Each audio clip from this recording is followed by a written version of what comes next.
It has been well said that Buddhism is Hinduism stripped for export. You see, Hinduism is a way of life that goes far, far beyond what we in the West call religion.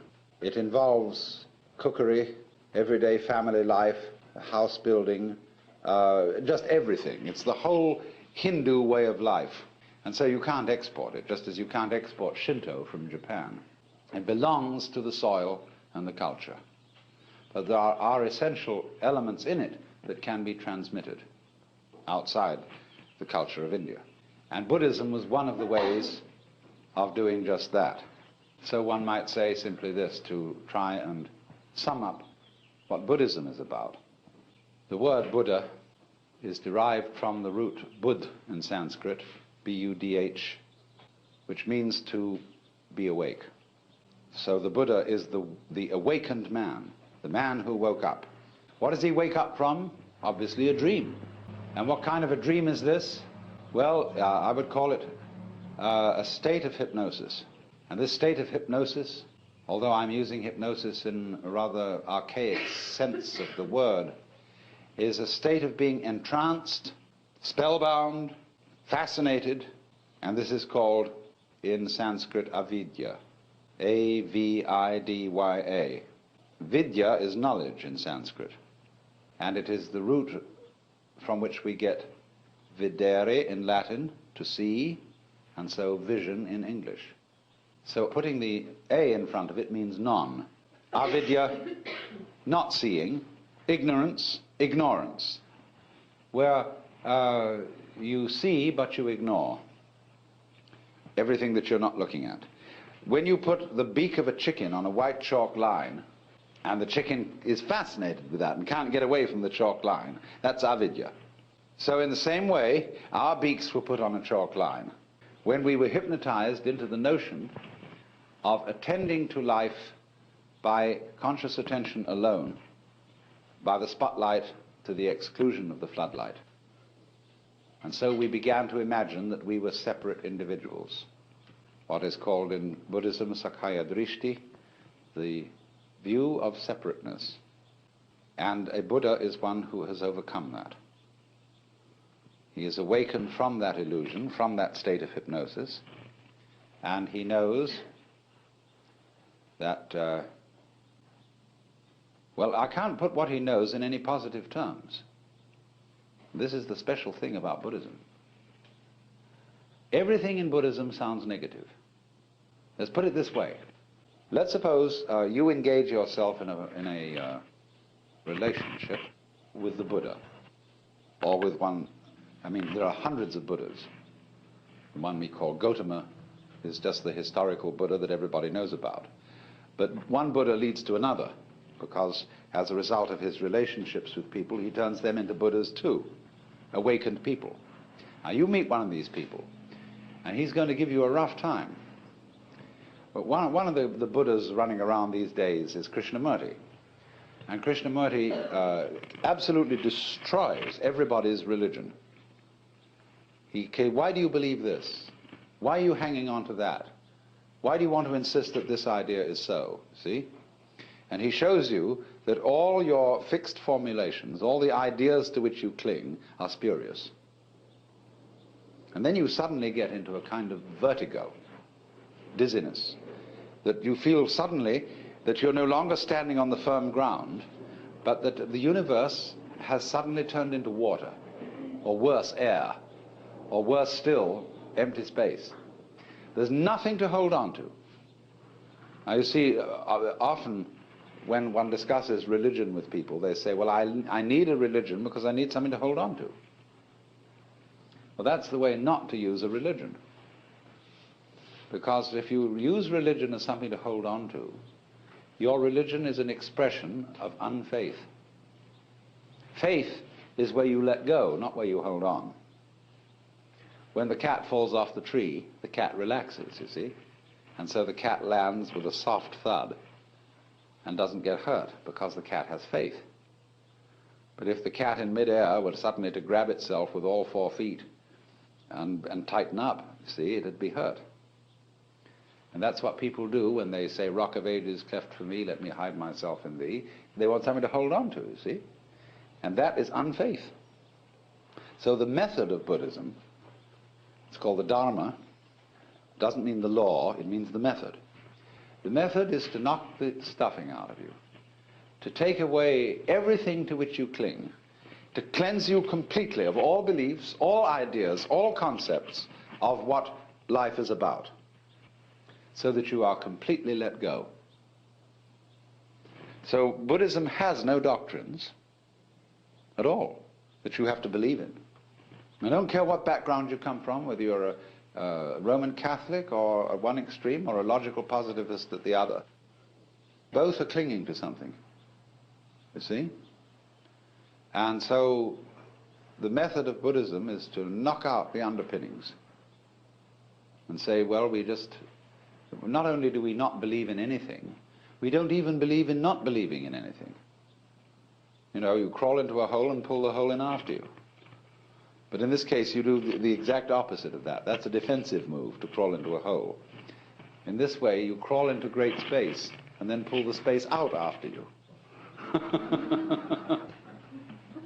And to go through this is pretty rough, because you can do it on what seems at first to be a merely intellectual level.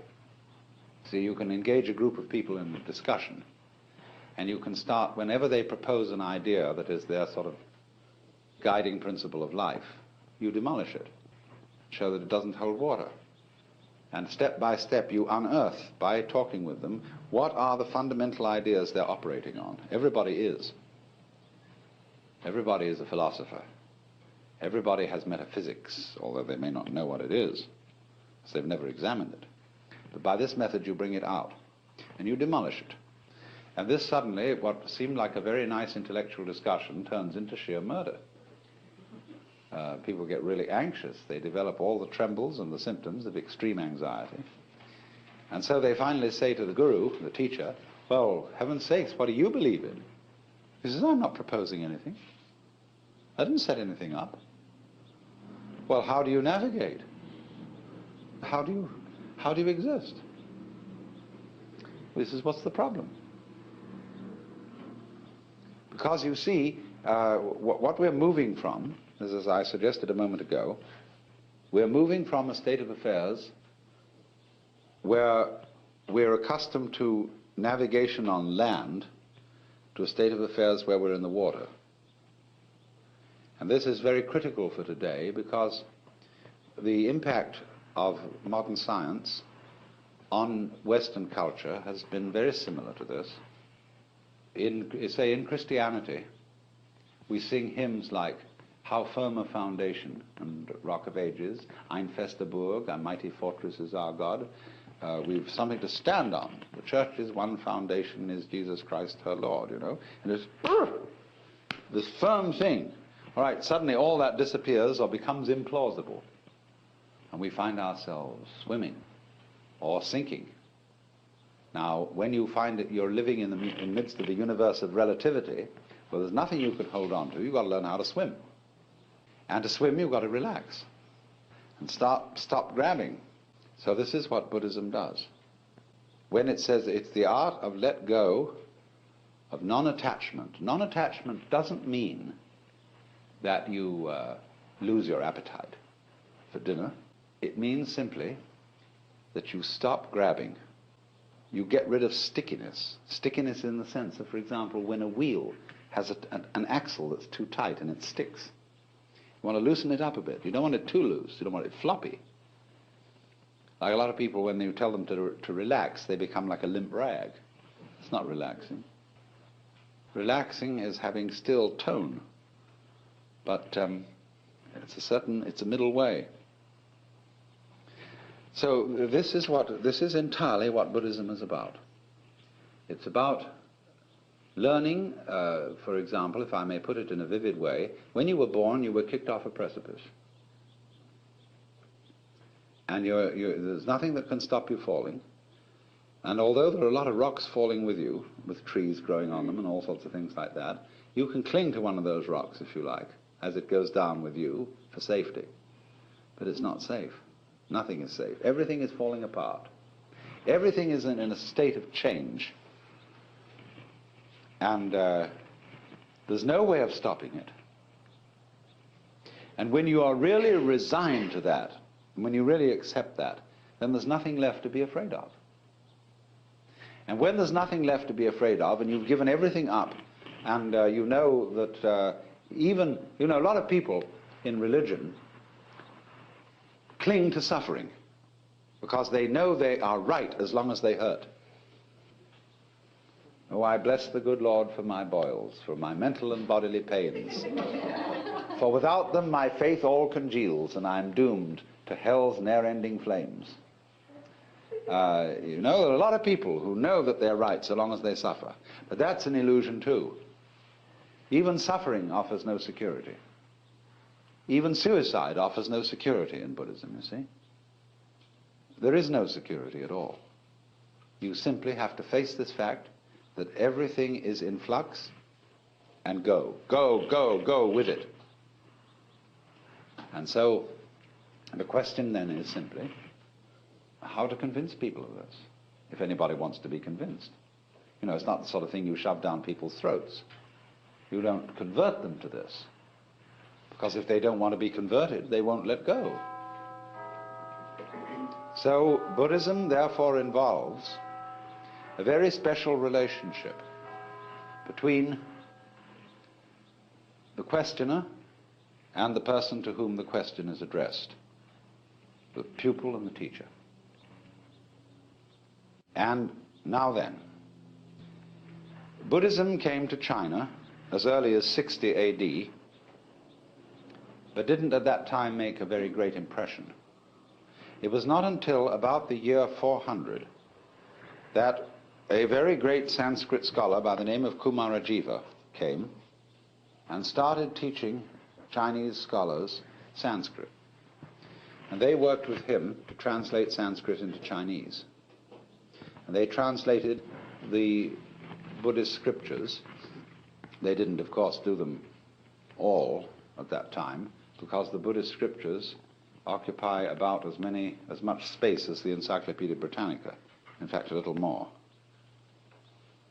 The Indians are great talkers. Well, anyway, they found that when they translate this into Chinese, you had to find equivalent Chinese words for the Sanskrit ideas, and they found these from the Taoist philosophy.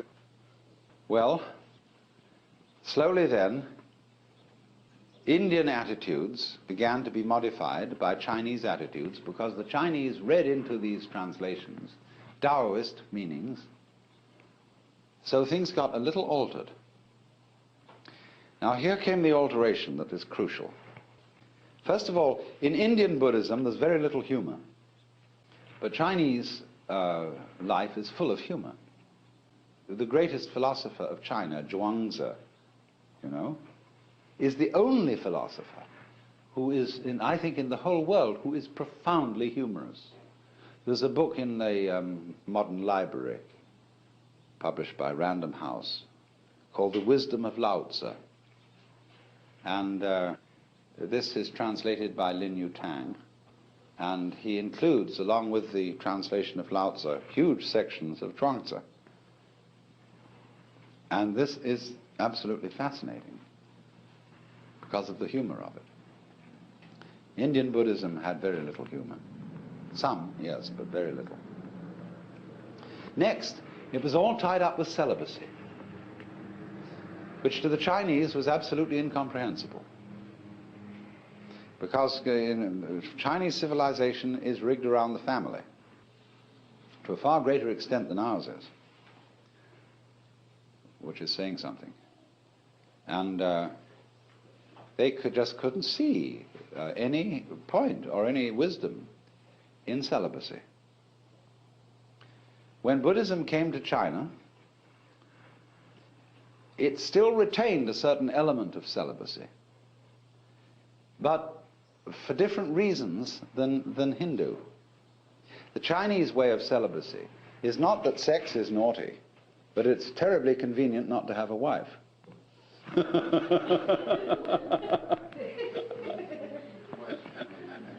In other words, the ideal of the uninvolved life has a certain appeal. But they could never get through into their heads the notion that sexual desire was bad, which has always played a fairly strong role in Hindu thinking. Not in the same way as it has in the West. The Hindus don't have a guilt take on it. But they think that it dissipates your spiritual energies. And you see, in yoga, they envisage the idea that at the base of the spine there is what is called the kundalini, the serpent power, or the force of psychic energy. And so long as it remains at the base of the spine, this force is dissipated in sexuality. Now, yoga is to suck this thing up the spine and get it into the head. And so then you withdraw from the manifestation of this energy, or the dissipation of it, in sexuality, and it's put on a higher level. Only which end is up.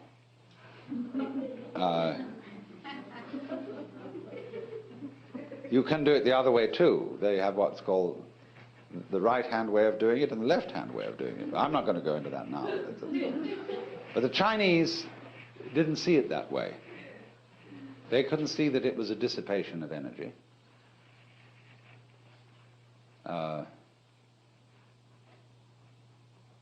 So what they wanted to aim at was a way of living Buddhism and being awake, but at the same time remaining active in the ordinary life of the world. It's what's called, in their phraseology, being king on the outside and a sage on the inside. Managing practical affairs, completely involved in whatever life is, but at the same time inwardly living on top of a mountain, being cloud-hidden, whereabouts unknown.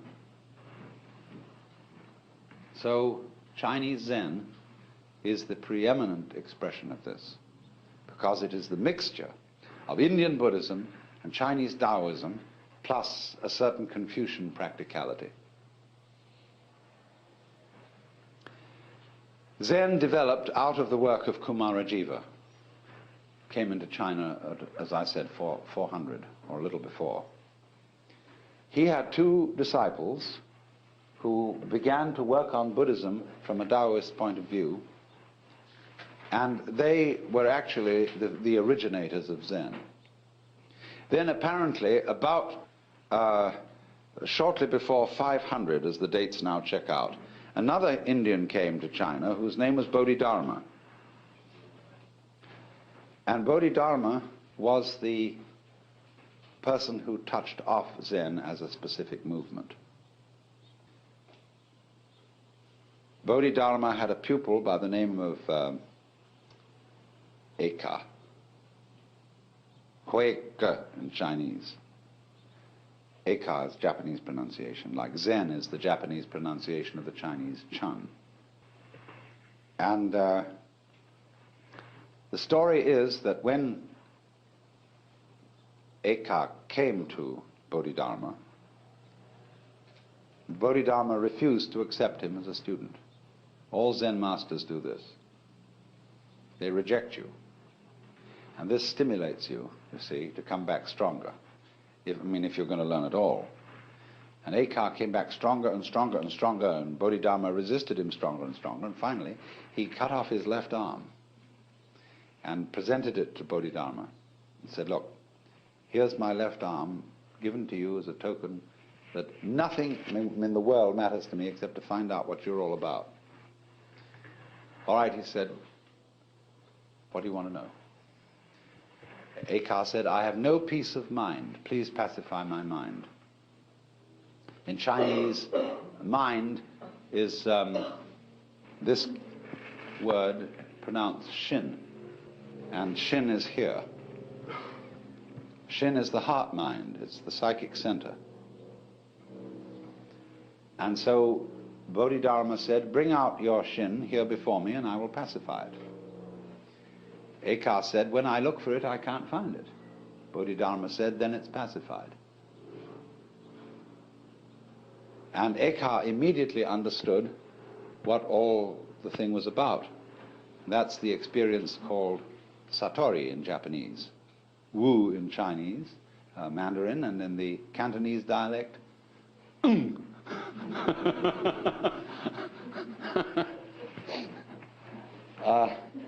just what we call in our modern psychological jargon the aha phenomenon. The aha phenomenon. Aha! Now I see. Well, now, what was all this? This Zen is a translation of the Sanskrit word jhana.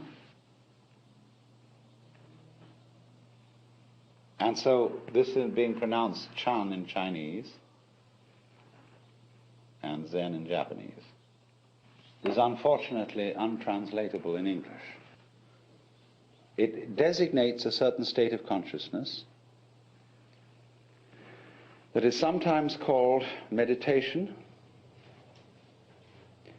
but that won't do it all. Contemplation isn't really the point. Chinese have a different word for contemplation. And sometimes one-pointedness of mind.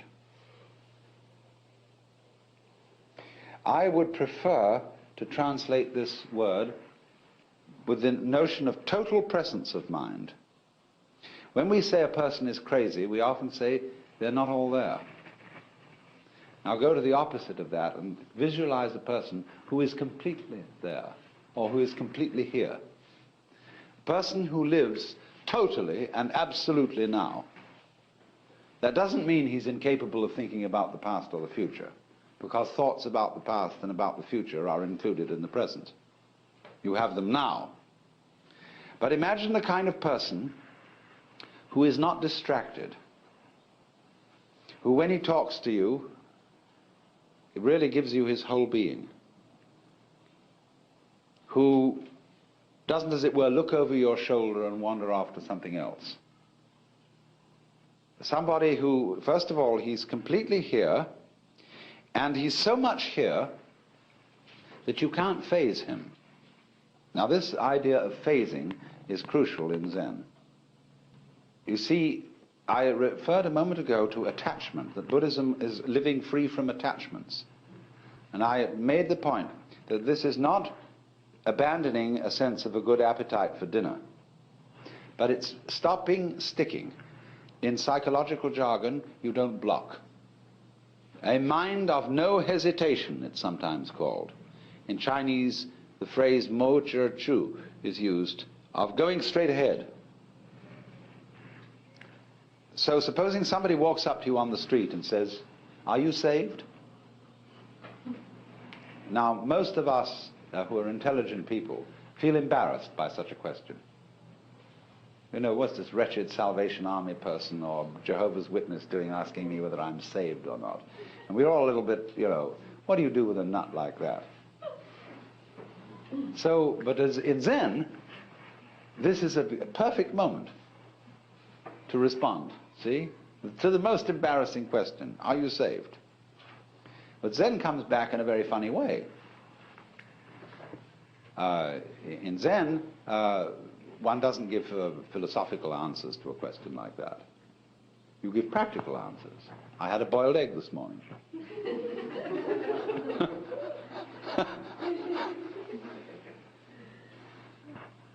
Because whenever you are asked about matters sacred, theoretical and philosophical, you answer in terms of things earthy and practical. But then on the other hand, when you are asked about things earthy and practical, you answer in terms of things religious and philosophical. Is dinner ready? You know? Who's asking this question? Who are you? So,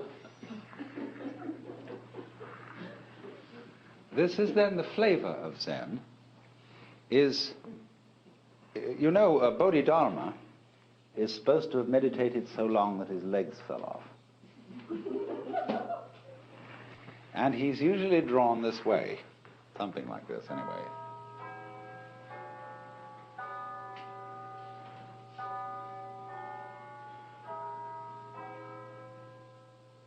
It looks like a shmoo. But in Japan, you buy these toys that are darumas, and they are so weighted in here that you can never knock them over. You can bat it on the floor, bat it this way, bat it that way, but it always comes up again. And so the poem says, 7 times down, 8 times up, such is life. So this is the principle of not being phased, not being attached.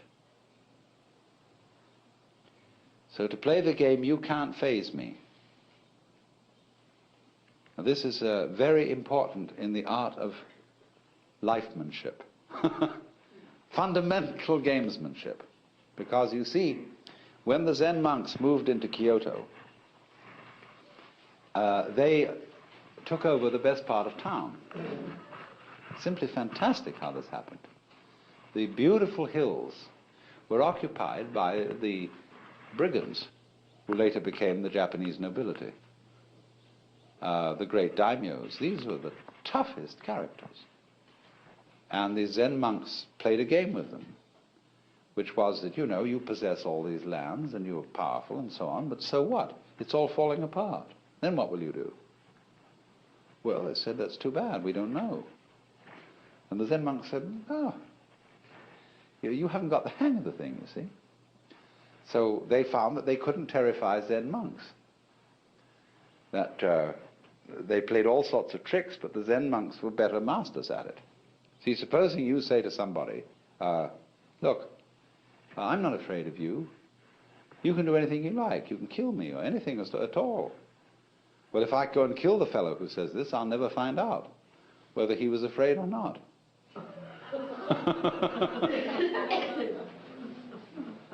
So they outfaced these people and said, we have a secret, you see, that you don't have. And we'll teach your servitors to be great warriors, because they'll learn the secret too, and they won't be afraid of anything. And this is what they did. And so the daimyos, the noblemen, built great monasteries for these Zen masters and monks on their best land.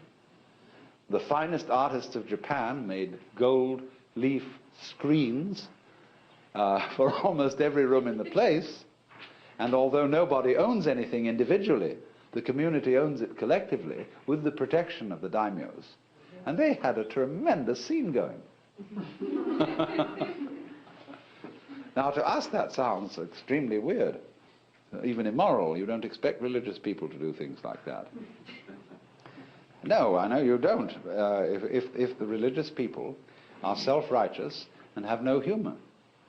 But these people didn't go around pretending that they were specially good. They didn't dupe themselves. They were people who understood what human nature is. That in every one of us there is an element of irreducible rascality. In Jewish theology, this is called the Yetzer Hara. Y-E-Z-E-R-H-A-R-A. The Yetzer Hara. The element of irreducible rascality, which was created by God, because God has one too.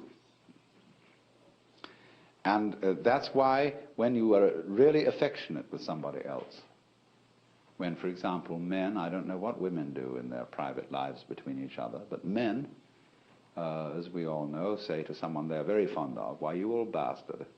You know?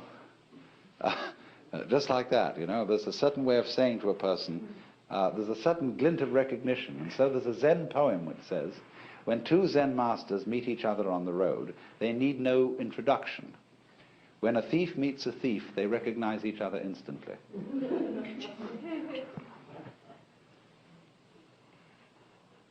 And this goes back, you see, again into the heart of Chinese philosophy. That human nature is considered to be basically good. And even the rascally elements of it are good. They are the sort of salt in the human stew. There has to be this little thing that human passions and that the natural contentiousness and greed or whatever that we have is an essential element in our makeup. And that when people lose sight of that, they go mad. Nothing, for example, is more dangerous than a saint. That is to say, an unconscious saint who thinks that he is right and who endeavors to live an absolutely pure life and to eliminate all selfish thoughts. Somebody who undertakes that task is going to be a menace to all around because he loses his humor. He loses his real humility, which is knowing that after all, since we're humans, we have certain needs. We need to eat, we need sex, we need this, that, and the other. And this sort of has a quality of humor to it. And so this is why in Zen art, the sages are always drawn to look a little bit like bums. You know that Putai, or Hote as he's called, what's called the laughing Buddha, the fat Buddha with an immense belly, and carrying around an enormous bag of rubbish, into which he indiscriminately puts anything he finds around and then gives it away to children. This is the sort of type which the Chinese call the old rogue. And the old rogue, as a type of the poet, sage, monk, and scholar, you see, is greatly admired. He's the non-violent brigand, the rolling stone, the free man, or in our words, the joker. The joker, you see, is the card that can play any role in the pack. So then, Zen developed in China after Bodhidharma's time and came to a sort of golden age in the Tang and Sung dynasties. The golden age of Zen lies between 713 AD and approximately 1100, 1200, 11 to 1200. That's the great creative period in which all the marvelous masters emerged and during which Zen exercised a profound influence on the development of Chinese poetry and painting, calligraphy and scholarship. Then, between 11 and 1200, it shifted to Japan and underwent a new development, rather different in quality and in tone. And after it had done that for some curious reason, but it's a very complicated historical question, it slowly faded away in China. So that as we find it today, it is principally a Japanese phenomenon, and it is slowly fading in Japan and slowly growing in the West. It's a very funny thing. Now then, let me indicate what Zen training, what its method is. How does it work? I said before, what is involved is a dialogue, an interchange between two people. One who's defined himself as a student and has therefore defined the other as the teacher. There is no teacher until a student arrives, no problem until a question is raised. So students create teachers. If you ask a question, you get 30 blows with a stick. If you don't ask a question, you get 30 blows with a stick. Because you put yourself in statu pupillari. You've defined yourself as having a problem. Now, nobody really has a problem, but the Maya, the game of life, is to pretend that you do. Going back to fundamental Hinduism, the Godhead, or the Self, pretends it's all of us, and so gets lost, and so has a ball, and dreams all this goings on. So when you're on your way out from the dream, it suddenly occurs to you that you have a problem. Life is suffering. You would like to get out of this. So one such student went to a Zen master and he said, "We have to dress and eat every day. And how do we get out of all that?" In other words, you might ask the question in this way. We have to work, get up Monday morning, go to the office, do all this routine, sell something and so on. How do we get out of the rat race? So we have to dress and eat every day, and how do we get rid of all that? And the master said, "We dress, we eat." The student said, "I don't understand." He replied, "If you don't understand, put on your clothes and eat your food." Now, this is the kind of dialogue so characteristic of Zen. So the position is this. The master, on being approached by a student about the problem of life, says, "I have nothing to teach you. I'm a Zen master. I have nothing to say. Zen is not words. And furthermore, everything is perfectly clear." There was a Confucian scholar who went to a Zen master and said, "What is your secret teaching?" And he replied, "There is a saying in your own teacher Confucius which explains it all. Don't you remember when Confucius said to his disciples, 'Do you suppose that I'm concealing something from you? I've held nothing back.'" And the scholar didn't get this. So a few days later they were walking together in the mountains, and they passed the wild laurel bush. And the Zen master said to the Confucian scholar, "Do you smell it?" He said, "Yes." He said, "You see, I'm holding nothing back." So the position of the Zen master is, there is nothing to tell you. There is no, we're not offering you any panacea, any solution, any doctrine, any big goodie to the problem of life.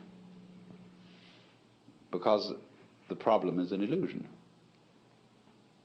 Well, then the student under these circumstances thinks, well, this is some sort of a come-on. He's testing my sincerity. And of course the nothing which he has to teach is the mystery of the great void. See, he doesn't take it as meaning just plain old ordinary nothing, but the great void. And so he persists. And the teacher makes him persist until he gets way out on a limb. He has to persist so much that he practically dedicates his life, saying, just as the way Huika symbolically cut off his arm. The student is put in the position of dedicating his life to solving this thing and getting what that teacher has. And of course there wasn't anything all along, but he's been put in that position. So then once he's in statu pupillari, once he becomes a student, he's put through all kinds of hoops. They make him learn to meditate, to sit cross-legged, practice zazen, and then they also add to the trouble by asking impossible questions, which are called koan. And these questions are palpably absurd. What they're saying essentially, at least the elementary koans are all concerned with this, are requests for behavior on the part of the student that will be perfectly genuine. In other words, show me who you are. Now wait a minute, I don't want to see any social definition of you. I don't want to know your name, your address, who your parents were. I want to see the absolutely authentic you. It's like existentialists talk about authentic being. Or it might be in the same way a confessor, father confessor in a Christian sense could say, now give me a really good confession. What is the thing, bad thing you've really done? And you confess to him adulteries and murders and thefts and sacrilege and blasphemies and cussing and so on. And he says, oh, no, come off it. Those are only trivial sins. Come on now, what is the really awful thing you've done? I don't know, what, me? This is the backwards way of doing exactly the same thing as Zen Master is doing, saying, who are you really? Are you anybody? Is anybody home? Have you got anything? And they do things like making you shout. See, this word is a very important word in Zen. Nothing. Mu. It's represented by the empty circle. The word mu in Japanese. So they say, now say it. Say mu. Mu! You know, with all your guts going into it. They say, no, you don't know how to say that. Come on, that's feeble. That's nothing. Let's really say it. They have every kind of trick like that to show you that the more you make an effort to be genuine, the more of a fool you become. And they tie you up in knots until you're desperate. There was an American Zen student who was on a Fulbright, and I gave him a year to study Zen. And he got starting to panic because he had only a month to go and he hadn't realized it. And he knew he had to, and he went to the Zen master and said, damn it, he said, look, I've only got a month left. And the master said, all right, we'll have what we call osession. You know? Osession is an intense meditation practice where you only sleep 3 hours a night sort of thing, and you meditate all the rest of the time. Let's go, let's really do it, do it, do it, do it. And every day, 3 times, you come to me and present the answer to your Zen problem, your koan. And it got worse, and it got worse, and it got worse, and he got more and more desperate. That here was this Fulbright going to end, and he wouldn't know what Zen was all about. Well, practically on the last day, he suddenly saw there was nothing to see. You know, it's all right the way it is. And this tremendous illumination, this load off his head, was of course what the master was trying to make him do. Now, in the ordinary way, if you're not on a Fulbright and you can stay around further in Japan, the master will then play a trick on you. You'll say, oh, now that's wonderful. You got your foot in at the gate. You realize there's nothing to realize. You realize the void. There's nothing to cling to, you see. There are no barriers, no blocks in any direction. It's all transparent. But that is just the beginning. And it's all a necessity now for you to discipline yourself much harder, to make great efforts, really to get through. So, what are you going to do about that? The student may say, well, I don't know. I've had enough. I think I've realized what it's all about. And he goes away. Sometime later, he begins to worry. Because, you see, the great emotional relief of this insight begins to wear off. And life begins to look ordinary again. And then he thought, maybe I did miss something. And that was a very good master I went to. And I better go back. So back he goes. And the teacher comes on very, very tough and says, you're no good. You didn't stick with it. Why should I take you back?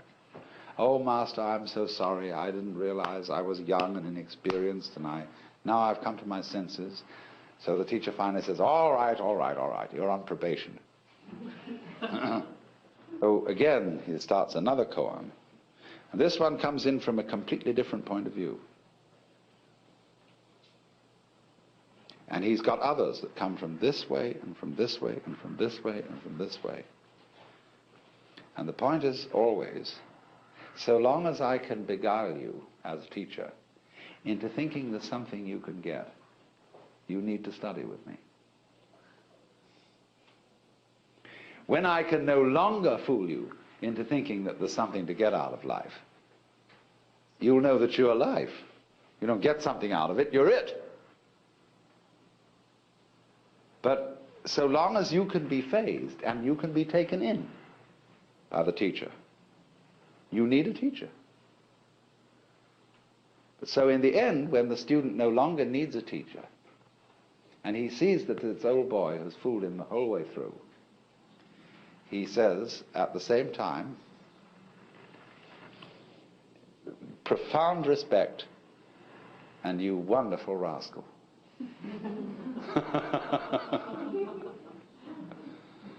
There's a very strange thing in the, I've poked around a good deal lately in Japan among American Zen students to find out what's going on. And they tell me that the initial come-on of a Zen master is very tough and very authoritarian and paternalistic. But as you move in, he turns into your older brother and is a person you feel going right along with you, beside you, helping you in this thing, full of friendship and compassion and everything. But occasionally he will suddenly turn and bring on the authoritarian stuff. But they do it in a very strange way. There was a Zen master who on a Saturday morning, when he should have been woken up at 8 o'clock, no, he should have been woken up at 8 on Saturdays and 7 on weekdays. So this was a Saturday, and his attendant monk came and woke him up at 8. He was immediately looked at the clock and was absolutely furious that he'd been woken up an hour late because he didn't know it was Saturday. So he struck out at this monk in a rage. And the monk said, "Master, but it's Saturday." He said, "Oh." Anger disappeared, absolutely serene, no apologies.